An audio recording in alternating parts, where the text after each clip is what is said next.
Hey guys, it's Simeon. This is Wrestling Unlimited. As some major news was just broke, and it pertains to the leader of the Yes Movement, Daniel Bryan. Now, we all know this past Friday on Smackdown, we saw Roman Reigns defend the Universal Championship against Daniel Bryan. The stipulation on the match was that if Bryan lost, he must leave SmackDown for good, and that happened. Not long after the match took place, many noticed on WWE.com that Bryan was moved to the alumni section, and everybody kind of just pushed this off as, oh, that's just a work. But it's not.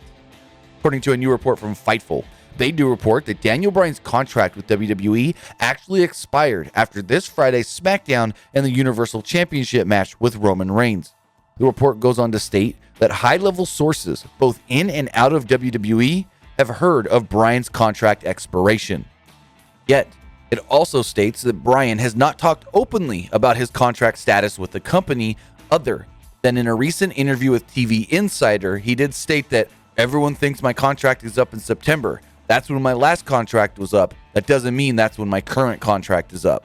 Now, it looks like if Bryan has let his contract expire and he has left the WWE, he did so quietly and privately.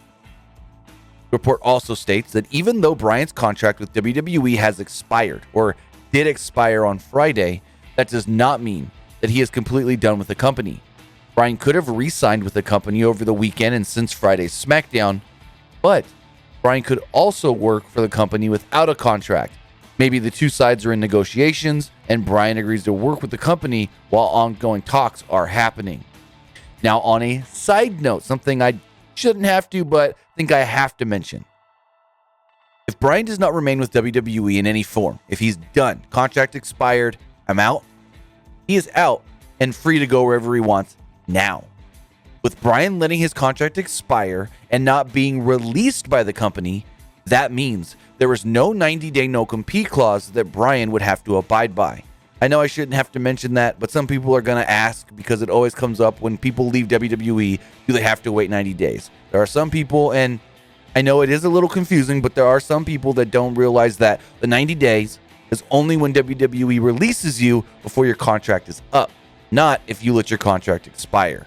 But with that, it looks like Daniel Bryan's contract has expired with WWE. We do not know what his current status with the company actually is, whether if they re-signed over the weekend, are currently in talks to re-sign, or if he said, hey, my contract's up, I'm done, I'm gone.